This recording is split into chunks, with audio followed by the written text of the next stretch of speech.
When George Washington was about 6 years old, he was made the wealthy master of a hatchet, of which, like most little boys, he was extremely fond. He went about chopping everything that came his way.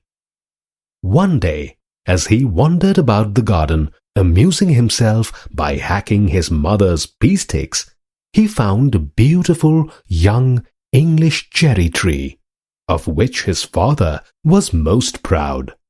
He tried the edge of his hatchet on the trunk of the tree, and barked it so that it died. Some time after this, his father discovered what had happened to his favorite tree. He came into the house in great anger, and demanded to know who the mischievous person was who had cut away the bark. Nobody could tell him anything about it. Just then George, with his little hatchet, came into the room. "George," said his father, "do you know who has killed my beautiful little cherry tree yonder in the garden? I would not have taken 5 guineas for it."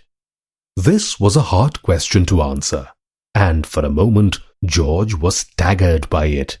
But quickly recovering himself, he cried, "I cannot tell a lie, father. You know I cannot tell a lie. I did cut it with my little hatchet." The anger died out of his father's face, and taking the boy tenderly in his arms, he said, "My son, that you should not be afraid to tell the truth is more to me than 1,000 trees. Yes, though they were blossomed with silver and had leaves of the purest gold."